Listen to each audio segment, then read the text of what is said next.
तो ऐसे ही एक हमारे जगत वाले भाई हैं फेसबुक पर, लोगर राणा। लोगर राणा जी का ये सवाल है जो मैंने स्क्रीनशॉट में लिया हुआ है।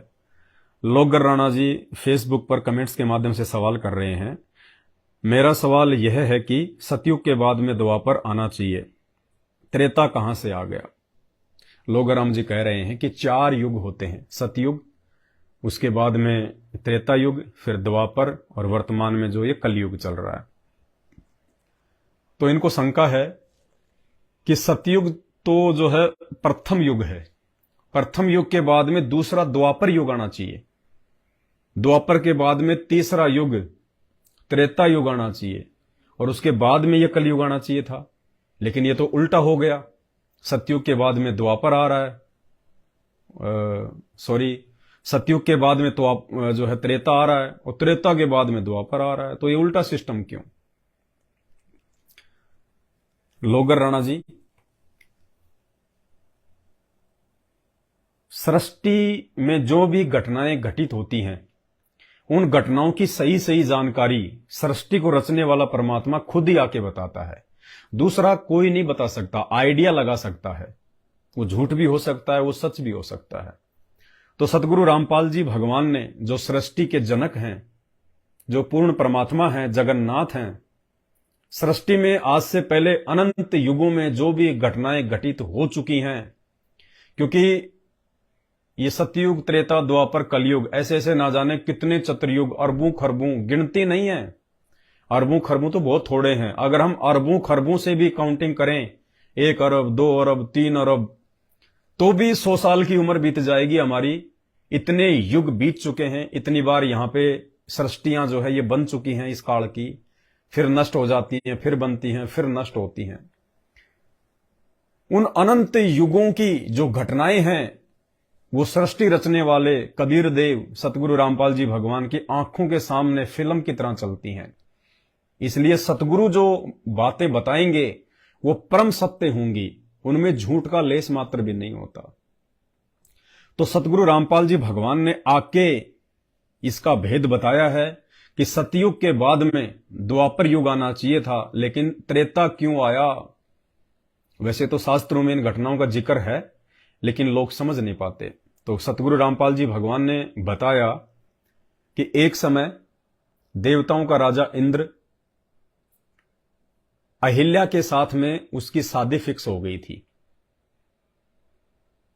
और अहिल्या के माता पिता उसका लगन करने के लिए, उसका टीका करने के लिए इंद्र की सभा में आए हुए थे।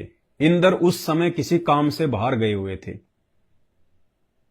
उसी दौरान इंद्र के गुरु गौतम ऋषि जी इंद्र की सभा में आ गए। इंद्र ने उनको विशेष तौर पे आदर सम्मान के साथ में बुलाया था कि अगर गुरु की प्रेजेंस में, गुरु की उपस्थिति में अगर शादी होगी तो बड़ा ही जो है शुभ होता है।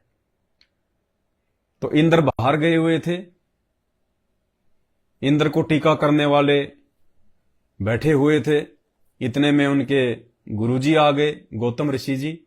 और जो गुरु का आसन होता था पहले, वो शिष्य से ऊपर होता था, शिष्य चाहे राजा क्यों ना हो। तो इंद्र भी गौतम ऋषि के आसन के बराबर आके बैठ गए। अहिल्या के माता पिता ने सोचा कि भाई यही होंगे इंद्र।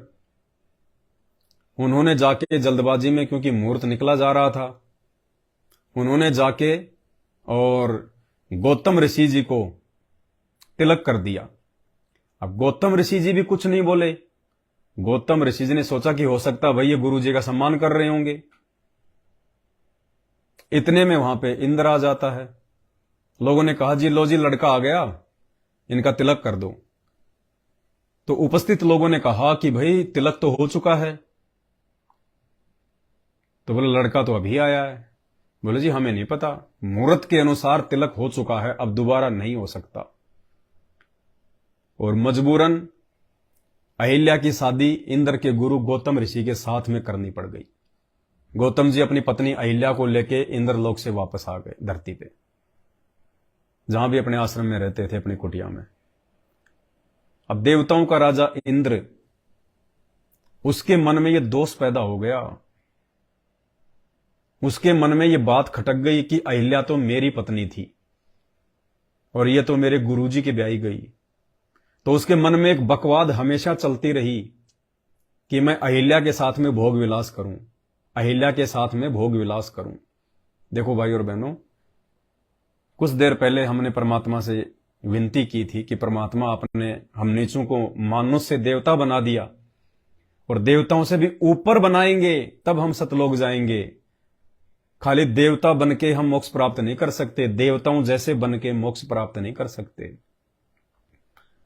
33 करोड़ देवी देवताओं का राजा है इंद्र, सुप्रीम देवता, और उसके मन में कितनी भयंकर गंध भरी पड़ी। उसके मन में विषय वासना भोग विलास के प्रति कितनी इच्छा, कितनी रुचि। अपने गुरु की पत्नी के ऊपर बदनीयत करके बैठा है। आम इंसान धरती पर भी अपने गुरु की पत्नी या अपने गुरु के बच्चों के विषय में ऐसा नहीं सोचेगा। और वो देवताओं का राजा, सोचिए उनका कितना घटिया आचरण होगा, कितने निम्न स्तर के इन देवलोक में निवास करने वाले देवताओं का ये चरित्र है। जिन देव देवताओं की हम पूजा करते हैं, जिनको हम मंदिरों में बैठाते हैं, जिनके आगे हम दीपक जलाते हैं, ये पूजा के योग्य नहीं है। गीता जी मना कर रही है, ब्रह्मा विष्णु महेश के लिए गीता जी मना कर रही है। गुरुदेव ने हमें गीता जी अध्याय नंबर 7 श्लोक नंबर 12 से 15 बताया। ये काल ब्रह्म गीता का ज्ञान देते समय कह रहा है कि जो तीनों गुणों की पूजा करते हैं, ब्रह्मा विष्णु महेश की, रजोगुण ब्रह्मा, शतोगुण विष्णु, तमोगुण शिव जी, कहते हैं वो मनुष्यों में नीच दूषित कर्म करने वाले, राक्षस स्वभाव को धारण किए हुए मनुष्यों में मूढ़ मेरी भी भक्ति नहीं करते। यानी ब्रह्मा विष्णु महेश तक की भक्ति करने वालों को 4 गालियां दी हैं काल ने, क्योंकि ब्रह्मा विष्णु महेश का आचरण भी हम सबके सामने है। ब्रह्मा जी ने खुद भरी सभा में सभी देवताओं के सामने काम वासना से, रजोगुण से प्रभावित होके अपनी ही बेटी को, सरस्वती को, बदनीयत से पीछे से बाहों में जकड़ लिया। सभा में उपस्थित शंकर भगवान ने उसी समय अपने त्रिशूल से ब्रह्मा जी का एक सिर काट दिया। पहले इनके 5 सिर बताए गुरुदेव भगवान ने, शंकर जी ने उसी कारण से उसका एक सिर काट दिया। उसके बाद में ये चतुरानन कहलाए, पहले ये पंचानन थे। तो ऐसे दुष्ट कर्म जब 21 ब्रह्मांड की सृष्टि को पैदा करने वाला ये ब्रह्मा कर सकता है, तो उसी ब्रह्मा से उत्पन्न ये देवी देवता, दानव, मानव, यक्ष, गंधर्व, किन्नर और ये आम प्राणी इंसान, इनका क्या चरित्र होगा। विष्णु जी को आप देख लीजिए, श्री कृष्ण रूप में आए तो उन्होंने कितने कुकर्म किए। उन्होंने कुब्जा के साथ में श्री सुधा सागर में 12वें अध्याय में स्पष्ट लिखा हुआ है, पेज नंबर 540 पर, उन्होंने कुब्जा के साथ में क्या किया। पहले कुब्जा का रोग ठीक किया, उसके बाद में उनके साथ में व्यभिचार किया। परमात्मा ने बताया एक होता है बलात्कार, एक होता है व्यभिचार। बहुत सारे भाई बहन ये सवाल खड़े करते हैं कि तुम्हारे गुरुदेव संत रामपाल जी तो बलात्कारी हैं, बलात्कार के मुकदमे में जेल में हैं। भाई और बहनों, आंखें खोलो, परमात्मा के आसपास भी विषय विकार नहीं होते। परमात्मा तीनों गुणों से दूर होता है। तुम्हें बलात्कार की परिभाषा का ही नहीं पता, तुम्हें तो व्यभिचार का ही नहीं पता। श्री कृष्ण जी ने पहले तो जब वो अपने भाई बलराम के साथ में जा रहा था, रास्ते में उसको कुब्जा मिली, और कुब्जा जो है वो कंस की विशेष दासी थी। उसके ऊपर वो मालिश किया करती थी, उसकी सुंदर थी, लेकिन उसकी जो कमर थी उसमें कुबड़ था, वो झुक के चला करती थी। तो श्री कृष्ण जी ने, क्योंकि 3 लोक के स्वामी हैं, इतनी शक्ति तो है इनके अंदर, और उस कुब्जा का ये प्रारब्ध था कि उसको श्री कृष्ण जी के माध्यम से ही ठीक होना था। तो श्री कृष्ण जी ने उसकी कमर पे थप्पी मार के, आशीर्वाद मार के उसी समय उसको ठीक कर दिया, वो सीधी खड़ी हो गई।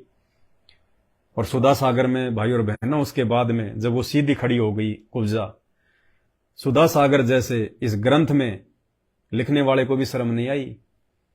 उसके नितंब ऐसे थे, उसका आगे से ऐसा था, इतनी हष्ट पुष्ट हो गई, इतनी सुंदर हो गई, इतना घटिया जो है उसका वर्णन कर रखा है।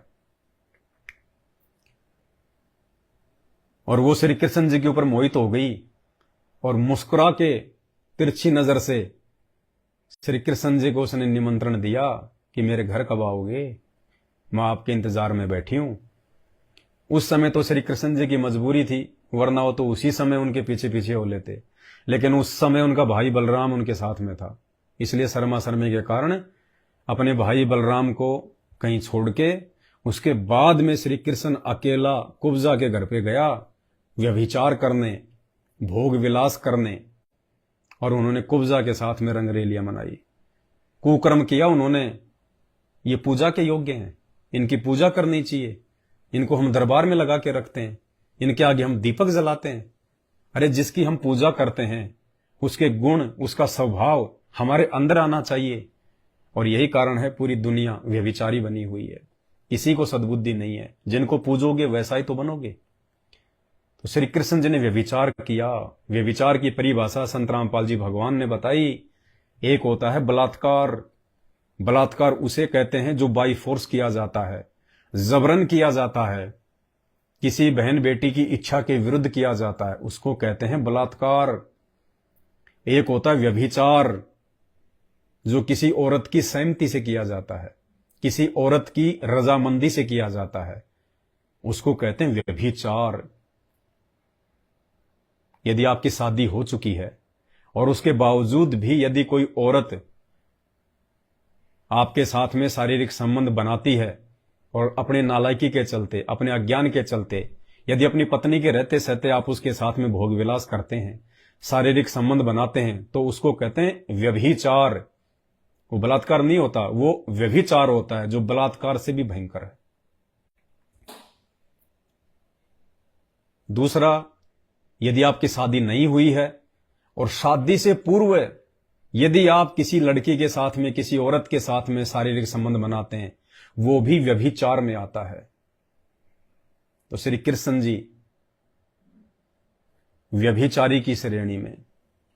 संत रामपाल जी को बलात्कारी कहने वालों, पहले अपना इतिहास उठा के देख लो।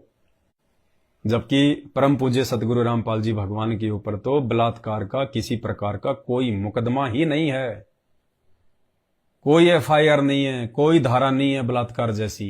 ये तो सबका बाप है, सबका पिता है, सब सृष्टि के सब मानवधारी प्राणी इनके बच्चे हैं, इनके बेटे बेटियां हैं। ये सबका सच्चा पिता है, ये तो सोच भी नहीं सकता। और जो इनके बारे में ऐसी अनर्गल बातें करता है, मैं तो प्रार्थना करूंगा उन भाई बहनों से कि भाई बहुत भयंकर बीतेगी तुम लोगों के साथ में। तुम जो निंदा कर रहे हो ना, ये इस प्रकार की बिना सोचे समझे, देखा देखी में, क्रोध में आग बबूला होके, आवेश में आके, ये आपको बहुत महंगा पड़ेगा। हमारे गुरुदेव भगवान कहते हैं, तिनका कभू ना नींदिए जो पांव तले होए, कब ऊंट आंख में गिरे पीड़ा गृहिणी होए। तिनके की भी निंदा नहीं करनी चाहिए, घास के तिनके की भी, ना जाने कब हवा चले और वो आंखों में गिर जाए और वो भी पीड़ा दे देता है। तुम तो परम संत की निंदा कर रहे हो, परम संत की, जबकि तुम्हें तो हम सच्चाई बता रहे हैं, उसके बावजूद भी तुम ऊपर बढ़कर जबरदस्ती निंदा कर रहे हो। ये काल तुम्हारे कर्म फुड़वा रहा है और बहुत भयंकर बीतेगी तुम्हारे साथ में। परम संत की निंदा करने के कारण क्या क्या दुख उठाने पड़ सकते हैं, तुम्हें आइडिया भी नहीं है। श्री शंकर जी को देख लीजिएगा, मोहिनी के रूप को देखकर, मोहिनी के सुंदर रूप को देखकर अपनी पत्नी सती के आगे शुद्ध बुद्ध खो बैठे वो, कि मेरी पत्नी भी बैठी हुई है, वो भी देख रही है, और मोहिनी के रूप के ऊपर इतने आकर्षित हो गए बदनीयत से, भोग विलास की दृष्टि से। श्री सुधा सागर 48वां अध्याय पेज नंबर 840 पढ़ लेना। उन्होंने पीछे से बांध भर ली और वो इतने विषय वासना में, इसने इतने विषय वासना में ग्रस्त हो गए। सुधा सागर में लिखा हुआ है शंकर जी का वीर्यपात हो गया, वीर्यपात। भाई और बहनों, किनकी पूजा कर रहे हैं हम? किनकी पूजा करनी चाहिए? तो देवताओं के राजा इंद्र के अंदर ये कुबद समाई रही कि एक बार अहिल्या के साथ भोग विलास करूं तो मेरे मन की इच्छा पूरी हो। अब ऐसे दुष्ट व्यक्ति बताओ, ऐसे नीच व्यक्ति जिनको हम देवताओं का राजा कहते हैं, अपने गुरु की पत्नी के ऊपर जो बदनीयत करके बैठा है, वो तो नरक का राजा भी कहलाने के लायक नहीं होता, नरक का राजा भी, जबकि उसको हम देवताओं का राजा मान के पूजते हैं। अज्ञान के कारण, शास्त्रों की जानकारी ना होने के चलते, तो उसने क्या किया, एक समय उसने मौका देखा, पहले उसने रेकी करवाई, अपने गुप्तचरों के माध्यम से गौतम ऋषि की उसने रेकी करवाई कि इसकी क्या दिनचर्या है। तो ऊपर जाके देवताओं ने बता दिया कि साहब सुबह 3 या 4 बजे के आसपास वो नदी पे स्नान करने जाता है, 1 घंटा लगता है, उसके बाद घर वापस आता है। तो देवताओं के राजा इंद्र ने एक दूसरे देवता को, चंद्र देवता को, शुक्ल नाम के देवता को अपने साथ में लिया। ये चांद देवता नहीं है, चांद तो एक मिट्टी का टुकड़ा, एक पत्थर का टुकड़ा है। चांद के ऊपर जिसका कंट्रोल है वो है चंद्र देवता, वो शुक्ल नाम का देवता है। जैसे यहां पे कोई बिजली विभाग का मंत्री है, तो मंत्री कोई बिजली थोड़ी है कि मंत्री का बटन दबाओगे बिजली चल जाएगी। उस बिजली विभाग के ऊपर वो मंत्री बना हुआ है। तो इसी प्रकार ये चांद देवता नहीं है, सूरज देवता नहीं है। चांद और सूरज के ऊपर कंट्रोल करने की जिन देवी देवताओं की ड्यूटी है वो हैं वो देव। तो शुक्ल नाम के देवता को साथ में लेके और इंद्र अपने इंद्रलोक से धरती पर अपने गुरु गौतम ऋषि की पत्नी अहिल्या के साथ दुष्कर्म करने की नीयत से आ गया। और एक प्लानिंग के तहत शुक्ल देवता को इंद्र ने मुर्गा बना दिया, क्योंकि पहले मुर्गे की आवाज से ही लोग जो है समय का आकलन किया करते थे। तो गौतम ऋषि प्रतिदिन 4 बजे उठ के नदी पे स्नान करने जाता था। इंद्र के आदेश पर शुक्ल नाम के देवता ने मुर्गा बनकर 3 बजे ही बांग मार दी। अब गौतम ऋषि ने देखा भाई समय हो गया, वो उठ के अपना कपड़े लत्ते लेके नदी पे अपनी स्नान साधना के लिए निकल गया। और पीछे से गौतम ऋषि का रूप बना के इंद्र ने अहिल्या के साथ में भोग विलास किया। अहिल्या बेचारी समझ नहीं पाई, उसकी क्या गलती बेचारी की, वो समझ नहीं पाई। उसने सोचा भाई मेरे पति देव हैं और पति को समर्पण करना तो पत्नी का जो कर्म है वो है ही। तो उसने इंद्र को गौतम ऋषि के रूप में अपना पति समझकर उसने उसको समर्पण कर दिया। अब उधर से क्या हुआ, अब ये काल ऐसे ही खेल खेलता है। उधर से गौतम ऋषि को काल ने यह प्रेरणा कर दी कि भाई आज तो समय से पहले आ गया मैं, लगता है जरूर कोई गड़बड़ है। गौतम ऋषि वहां से तुरंत जल्दी जल्दी अपनी झोपड़ी की तरफ आए और आए तो उन्होंने अहिल्या को और इंद्र को नग्न अवस्था में देखा। अब भाई और बहनों, इस तत्व ज्ञान के अभाव में, पूर्ण संत की भक्ति के अभाव में, चाहे आप किसी की भी भक्ति करते हो, कितने बड़े तपस्वी हो, कितने बड़े आप साधु हो, कितने बड़े महात्मा हो, आप अपने 5 विकारों पर कंट्रोल नहीं कर सकते। गुरुदेव भगवान ने बताया इन विकारों पर कंट्रोल केवल पूर्ण परमात्मा कबीर साहब की भक्ति से होता है, सतगुरु की शरण में आने से होता है, 5 यज्ञ करने से होता है। अब वो गौतम ऋषि जो अपने आप को बहुत बड़ा तपस्वी समझता था, ज्ञानी समझता था, तुरंत उस अवस्था में देख के वो क्रोधित हो गया, क्रोधित, और इंद्र को उसने श्राप दे दिया। जैसा भी उसने बोला, लिखा हुआ है शास्त्र में। गौतम ऋषि ने इंद्र से कहा कि तुझे विषय वासना का बड़ा जबरदस्त रोग लगा हुआ है ना, मैं तुझे श्राप देता हूं, आज के बाद में तेरे इस शरीर पर 1000 स्त्री योनियां हो जाएंगी, स्त्री योनियां। इतना कहते ही इंद्र के शरीर पर 1000 स्त्री योनियां बन गई, फोड़े हो गए फोड़े, और उनसे मवाद निकलने लगा। अब वो तो भाग गया वहां से जान बचा के।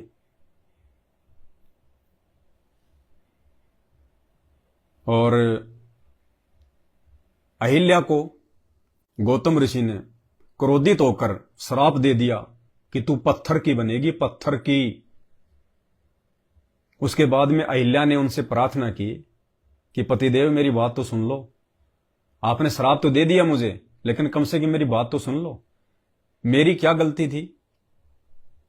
मेरी क्या गलती? मैं कोई तपस्विनी नहीं, मेरे पास में कोई दिव्य दृष्टि नहीं। ये दुष्ट इंद्र आपका रूप बना के मेरे पास में आया था, मैंने तो आपको समझ के समर्पण कर दिया, इसमें मेरी क्या गलती? तो बाद में फिर उसको बुद्धि ठिकाने आई कि हाँ भाई बात तो सही है, अहिल्या की बेचारी की क्या गलती थी, वो दुष्ट मेरा रूप बना के आया था। तो उसने कहा कि भाई अहिल्या, अब जो वचन मेरे मुंह से निकल गया वो निकल गया, इसको तो कोई टाल नहीं सकता, पत्थर की तो बनेगी। यहां सतगुरु रामपाल जी भगवान कहते हैं अगर उसको तत्व ज्ञान होता तो वो क्रोधित नहीं होता। भगत फिर जो है वो क्रोध में नहीं आता, चाहे कैसी भी समस्या हो। भगत विचार करता फिर उस बात पे कि भाई ये ऐसा क्यों बना। गौतम ऋषि को अगर ये तत्व ज्ञान होता, किसी जो है वो पूर्ण संत साधु की उसको शरण प्राप्त होती, तो वो गुस्सा नहीं करता, ना वो इंद्र को श्राप देता। इंद्र ने तो जैसा कर्म किया उसका कर्म विधि के विधान अनुसार उसको वैसे भी भोगना था। गौतम ऋषि ने जल्दबाजी में उसको श्राप देके अपनी भक्ति का नाश कर लिया। और यदि उसको पूर्ण ज्ञान होता तो भगत के अंदर साधुता आती है, नम्रता आती है, शील, संतोष, विवेक, दया, अक्षमा के भाव आते हैं भक्ति से। लेकिन इस काल की भक्ति से नहीं आते, सतगुरु की भक्ति से आते हैं। तो गुरुदेव ने बताया कि अगर गौतम ऋषि को अगर तत्व ज्ञान प्राप्त होता तो वो गुस्सा नहीं करता और अपनी पत्नी से पूछता कि भाई आप ऐसी तो नहीं थी, आज से पहले तो आपकी ऐसी कोई शिकायत नहीं आई, मेरे अंदर ऐसी क्या कमी थी, मैंने आपको ऐसा कौन सा सुख नहीं दिया जो आपको किसी गैर पुरुष की आवश्यकता पड़ गई। प्यार से उसको समझाता, लेकिन आते तुरंत उसने श्राप दे दिया कि पत्थर की बनेगी। अपनी भक्ति बर्बाद कर ली और बाद में फिर उसको बुद्धि आ गई कि हाँ मैंने तो गलत कर दिया, अहिल्या को ऐसा श्राप नहीं देना चाहिए था, इसको तो बेचारे की कोई गलती नहीं थी। फिर अहिल्या ने प्रार्थना की कि भगवान कुछ तो दया करो, मेरा कब उद्धार होगा, मैं कब पत्थर से स्त्री बनूंगी। तो गौतम ऋषि ने कहा कि भाई अभी ये सतयुग चल रहा है, सतयुग के बाद में द्वापर युग आएगा, द्वापर के बाद में जो है त्रेता युग आएगा, और त्रेता युग में नारद ऋषि के श्राप के कारण विष्णु रामचंद्र रूप में धरती पे आएगा और उसको श्राप लगेगा। उस श्राप के कारण वो धरती पे आएगा और उसके बाद में 14 साल का उसको वनवास भोगना पड़ेगा। उस वनवास के दौरान जिस जगह पे तू पत्थर की बनी होगी वहां पे वो अपनी चप्पलें झाड़ेगा, अपनी खड़ाऊ झाड़ेगा, और जब तेरे ऊपर वो अपनी खड़ाऊ रखेगा, चप्पल रखेगा, तब तू पत्थर से वापस स्त्री बनेगी। यानी बहुत सारे भाई बहन क्या कह देते हैं कि रामचंद्र जी में पावर था, रामचंद्र जी में शक्ति थी, जो रामचंद्र जी ने उस पत्थर के ऊपर खड़ाऊ रखी तो वो स्त्री बन गई। अरे नहीं, वो तो गौतम ऋषि का आशीर्वाद था उसको कि रामचंद्र तेरे ऊपर चप्पल झाड़ेगा, तब मेरे आशीर्वाद से, मेरी भक्ति से तू वापस स्त्री बनेगी। रामचंद्र जी की शक्ति से स्त्री नहीं बनी थी, गौतम ऋषि के आशीर्वाद के कारण और उस श्राप के कारण रामचंद्र जी को तो वैसी जो है वो क्रिया करनी पड़ी। उस क्रिया का लाभ गौतम ऋषि की भक्ति से जो है उसको मिला था। तो अहिल्या ने कहा कि पतिदेव थोड़ी सी और दया करो, देखो अभी सतयुग चल रहा है, लाखों साल तो सतयुग समाप्त होने में बीत जाएंगे, सतयुग के बाद में फिर द्वापर युग आएगा, कई लाख वर्ष द्वापर को बीतने में लग जाएंगे, उसके बाद में फिर त्रेता युग आएगा और त्रेता युग में फिर रामचंद्र जी आएंगे लास्ट में, ये तो बहुत लंबा समय हो गया, पतिदेव थोड़ी सी दया करो। तो गौतम ऋषि ने कहा था कि अहिल्या ठीक है, मेरे आशीर्वाद से, मेरी तपस्या से, मेरी भक्ति से मैं इतना कर सकता हूं, समय को मैं थोड़ा सा कम कर दूंगा और मेरी भक्ति के प्रताप से सतयुग के बाद में द्वापर ना आकर पहले त्रेता युग आ जाएगा। और साधु संतों के वचन में शक्ति होती है, भक्ति से ही ये सारी शक्ति आती है। जैसे ये सृष्टि है, ये ब्रह्मांड है, ये परमात्मा की भक्ति से चल रहे हैं, परमात्मा की शक्ति से चल रहे हैं।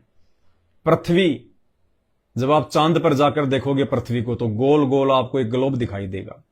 पृथ्वी किसी पे टिकी हुई नहीं है, पृथ्वी उस कबीर परमात्मा सतगुरु रामपाल जी भगवान की वचन शक्ति से अपनी धुरी पर टिकी हुई है।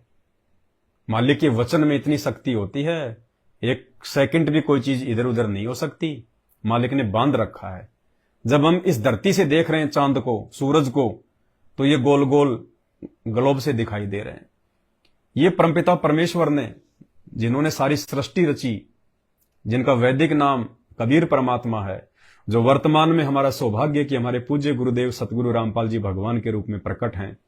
ये सतगुरु रामपाल जी भगवान ने अपने शब्द शक्ति से पूरी सृष्टि को स्थिर किया हुआ है। जिसकी जैसी ड्यूटी है, जिसका जैसा काम है, परमात्मा ने उनको अपने वचन में बांध के वो काम सौंपा हुआ है। धरती कोई टिकी नहीं हुई किसी चीज के ऊपर। बैल पे टिक रही है, कूरम पे टिक रही है, शेषनाग पे टिक रही है, दुनिया भर के आडंबर। अरे धरती अगर शेषनाग के फण पे टिक रही है तो शेषनाग कहां टिक रहा है? फिर वो भी बता दो, शेषनाग किस पे टिक रहा है? अब वो चांद पे जाके वैज्ञानिकों ने देखा कि धरती तो किसी पे नहीं टिक रही। लोग तो कहते थे कि शेषनाग पे टिक रही है। वहां जाने के बाद तो कोई शेषनाग दिखाई नहीं दे रहा, क्योंकि शेषनाग के फण पे अगर धरती टिक रही है तो शेषनाग जो धरती का इतना वजन उठा रहा है, धरती से तो मतलब बड़ा होना चाहिए। तो वैज्ञानिकों ने चांद पे जाके देखा कि खाली धरती दिखाई दे रही है, नीचे शेषनाग जी तो है ही नहीं, कहां गए? तो भाई और बहनों, ये लोकवेद है, झूठी कथाएं हैं, सुनी सुनाई बातें हैं, शास्त्रों के अनुसार नहीं है। तो ये परमात्मा के वचन से सब कुछ टिका हुआ है। तो गौतम ऋषि के वचन की शक्ति से, उनकी भक्ति की शक्ति से, और सतयुग के बाद में द्वापर आना चाहिए था, लेकिन अहिल्या का उद्धार करने के लिए उन्होंने अहिल्या के ऊपर दया करके अपनी भक्ति की कमाई से गौतम ऋषि ने उसको आशीर्वाद दिया था कि सतयुग के बाद में जो है द्वापर युग ना आकर उससे पहले त्रेता युग आ जाएगा। इसलिए सतयुग के बाद में तीसरा युग आता है द्वापर, और तीसरा युग आता है ये त्रेता युग, और तीसरे युग के बाद में फिर जो है द्वापर युग आता है, और उसके बाद में फिर ये कलयुग आता है। तो भाई यथार्थ जानकारी, छोटी से छोटी, बड़ी से बड़ी, क्योंकि ये सारे धर्म ग्रंथ रचने वाला या धर्म ग्रंथ लिखने वालों को सद्बुद्धि देने वाला वो परमात्मा है। चारों वेदों का रचयिता परमात्मा है। वेद व्यास जी को सद्बुद्धि देकर 18 पुराण लिखाने वाला वो परमात्मा है। वरना यह काल कभी भी अपनी और अपने बेटों की गलतियां सार्वजनिक नहीं होने देता। लेकिन यह तो कबीर परमात्मा सतगुरु रामपाल जी भगवान की विशेष रजा, उनकी विशेष मेहर, जो परमात्मा ने इनकी गलतियां इन पुराणों में लिखवा दी। वरना आज कैसे भगवान को भगवान साबित करते, कैसे इनका चरित्र लोगों के सामने आता, दुनिया विश्वास ही नहीं कर पाती। इनको सुप्रीम मान के पूजती कि नहीं, श्री कृष्ण जी से बढ़ के कोई नहीं, श्री राम से बढ़ के कोई नहीं, श्री रामचंद्र जी। देखो काल हमारे को कैसे धोखे में रखता है। सबको पता है कि विष्णु का अवतार श्री राम था और विष्णु का अवतार श्री कृष्ण था, हैं?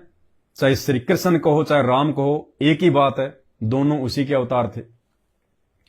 अब एक जीवन में तो उस काल ने श्री विष्णु को श्री रामचंद्र जी के माध्यम से केवल एक ही शादी करवाकर सीता के साथ में पत्नी व्रता घोषित कर दिया कि राम के जैसा पत्नी व्रता कोई नहीं। जबकि उस समय तो राजा कई कई शादियां करते थे।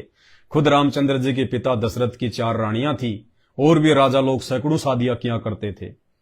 खुद रामचंद्र जी का ससुर राजा जनक, मिथिला का नरेश, 10,000 रानियां थी उसके, राजा जनक के। और रामचंद्र जी ने सीता जी के अलावा दूसरी शादी नहीं की। जबकि रामचंद्र जी चाहते तो रावण को युद्ध में हरा के रावण की सारी पत्नियों को अपनी पत्नी बना सकते थे। रामचंद्र जी ने और भी राजाओं को हराया, उनकी औरतों को भी अपनी औरत बना सकते थे।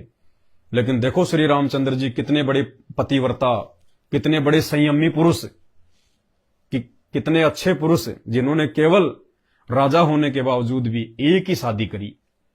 तो एक जन्म में तो इस काल ने विष्णु को पत्नी व्रता बना दिया, बड़ा अच्छा करके पेश कर दिया।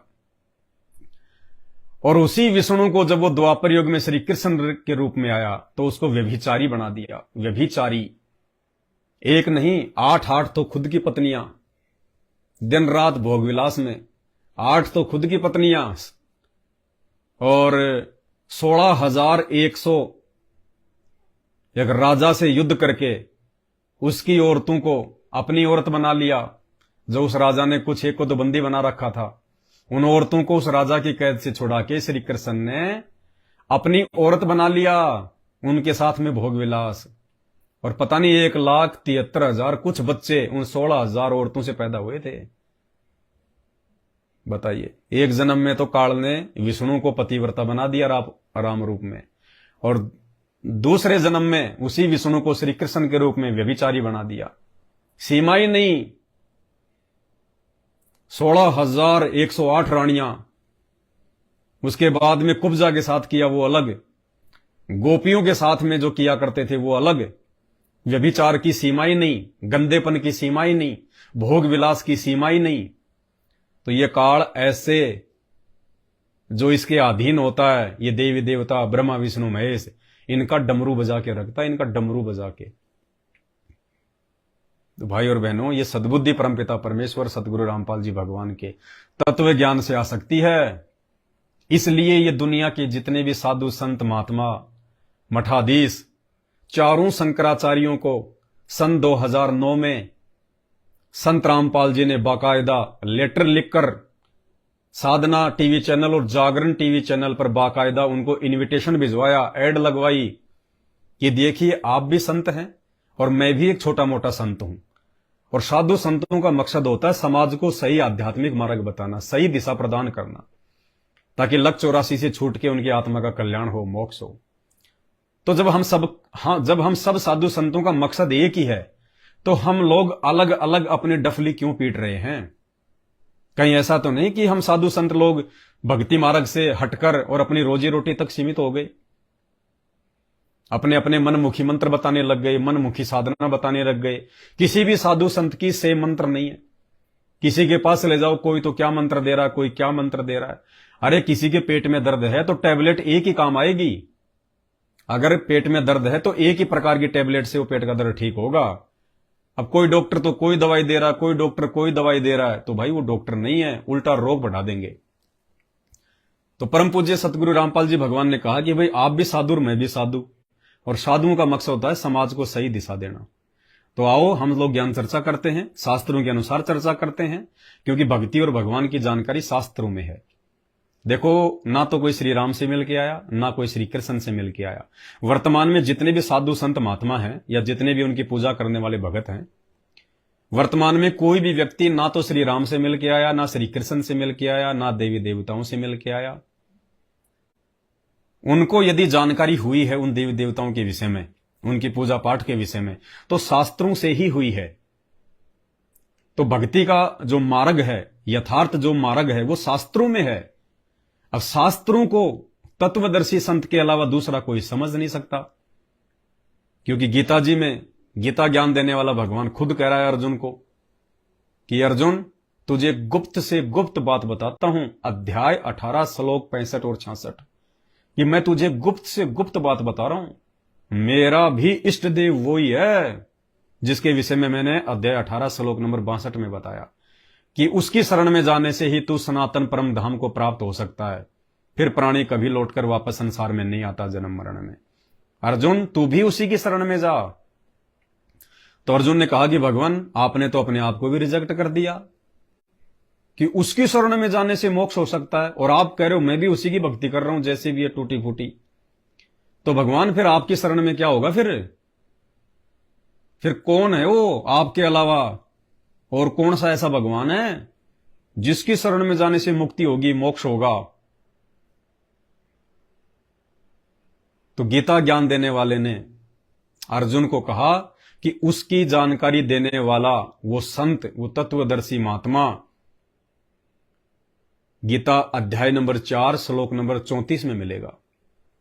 गीता अध्याय 4 श्लोक नंबर 34 में फिर कहा है कि उस तत्व ज्ञान की प्राप्ति के लिए, उस परमात्म ज्ञान की संपूर्ण प्राप्ति के लिए तू उन तत्वदर्शी ज्ञानियों के पास जा, सरलता पूर्वक उनको दंडवत प्रणाम कर, छल कपट से दूर होकर उनकी सेवा कर, फिर तुझे वो परमात्म ज्ञान जानने वाला तत्वदर्शी संत तुझे परमात्म ज्ञान की जानकारी देगा। उसके अनुसार भक्ति कर, तब तेरा जन्म मरण का ये रोग ठीक होगा। तो भाई और बहनों, गीता अध्याय 4 श्लोक नंबर 34 के अनुसार आज इस धरती पर, इस ब्रह्मांड में वो एकमात्र तत्वदर्शी संत परम पूज्य सतगुरु रामपाल जी भगवान हैं, जो शास्त्रों के अनुसार ज्ञान दे रहे हैं, शास्त्रों के अनुसार पांचों यज्ञ बता रहे हैं, धर्म कर्म बता रहे हैं, परमात्मा की जानकारी बता रहे हैं।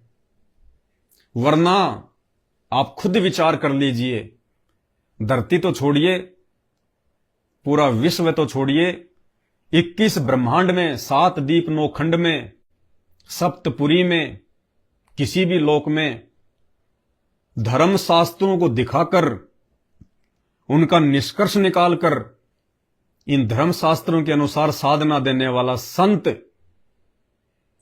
4 युगों में कोई पैदा नहीं हुआ। पैदा